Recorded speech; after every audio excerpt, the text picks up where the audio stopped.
Hello and welcome to part 3 of our Phonics in Action course. Please be aware that you will need to access and download the accompanying worksheet prior to watching this video, as there is a short previewing task. Please pause the video and do this now if you have not already done so. Just click on Downloadables.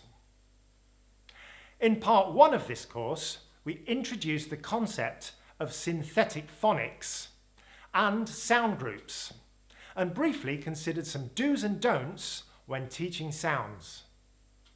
In part 2, we presented a series of practical and engaging activities combining visual, auditory and kinesthetic elements. Here in part 3, we will look at blending sounds. In the previewing task on your worksheet, we asked you to make as many words as you could think of using the letters in the first sound group. S, A, T, I, P, N. Now, say these words aloud. When you did this, you subconsciously carried out a process called blending. How would you define blending? Pause the video for a few moments and think about this.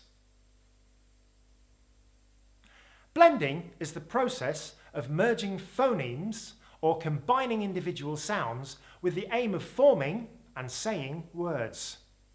You will notice that the majority of the words you created in the previewing activity were constructed from a common structure known as C, V, C. Consonant, vowel, consonant.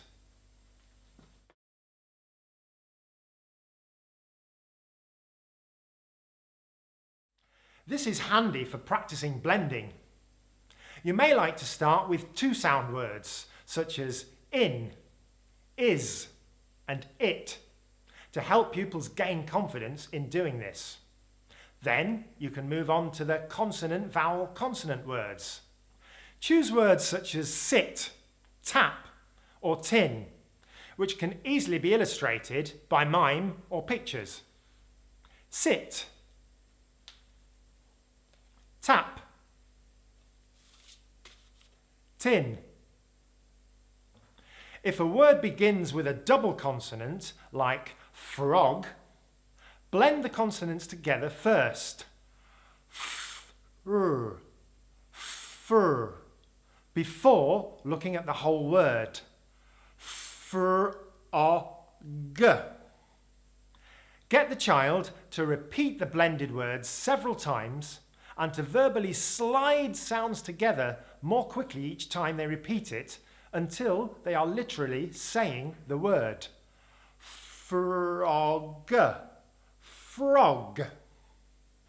As you have just seen, it's important to make the blending process as visual as possible for pupils.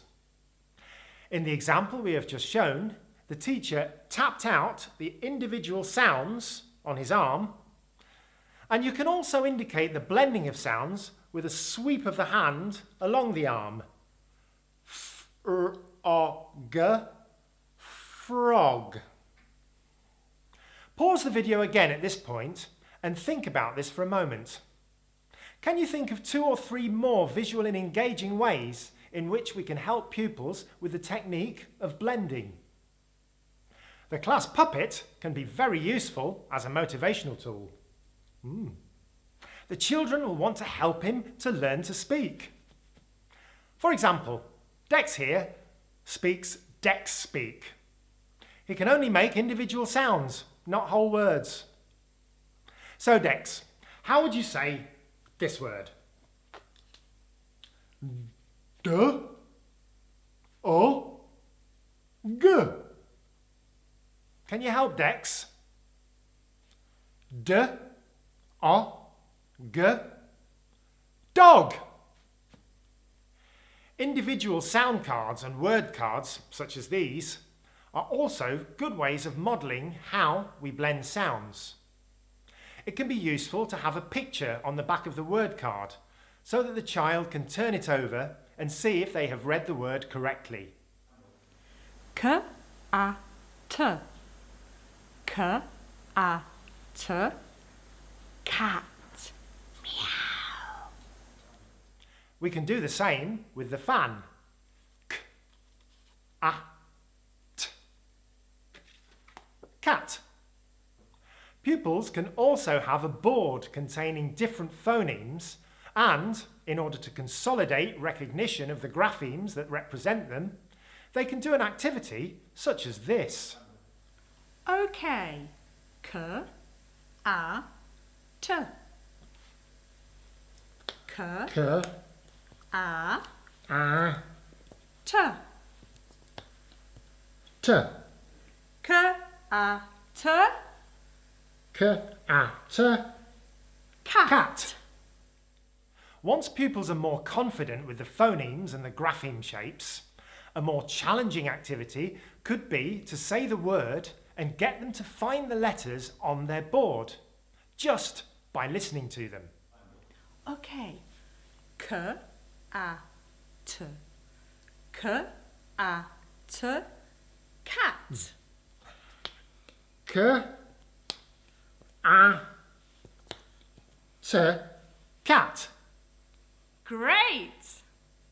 Notice on 2 occasions how we used our arm as a gesture for combining sounds, like this. I initially represented the word frog in this way, and now she has done the same for the word cat. On both occasions, this acts as an extremely useful support for pupils, as it offers them a clear visual hook on which to base the process of carrying out blending. Encourage pupils to do this with you as you go along, and they will soon become independent blenders. You can also use your fingers in the same way to represent the process. K, A, T. Though this is a little trickier for very young pupils to copy. A further activity to help with the technique of blending is to give pupils letter or sound cards and ask them to stand in line to create the words. With the help of the teacher, the other pupils then blend the sounds together to say the word and match this to an appropriate picture or mime. H, A, T. H, A, T. Hat.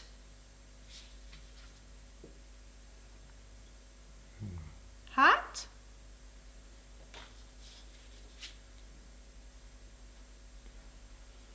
No?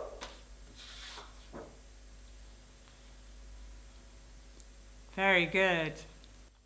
A blending book is also a nice craft to make. It consists of a picture on the left-hand side, the word on the right-hand side, and some button shapes in the middle, one for each sound, for pupils to touch when blending the sound. In this example, we see m, a, p, map. You can also bring phonics into any area of your class and daily routines.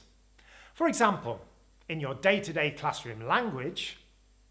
Okay, everybody, can you it? Can anyone show me what I've just asked you to do? Or as part of a familiar routine. Okay, everybody, color up, color up.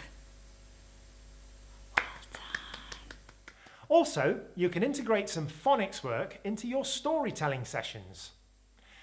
In the art of recognising how words are made up of sounds, blending is only half of the story, however.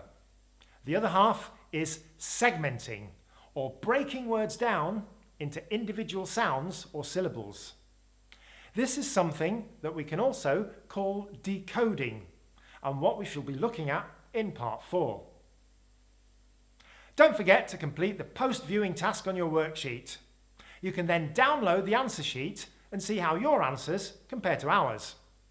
To access this, again, just click on Downloadables. Don't forget, you can replay this video as many times as you like. Bye for now. We'll see you again in part 4.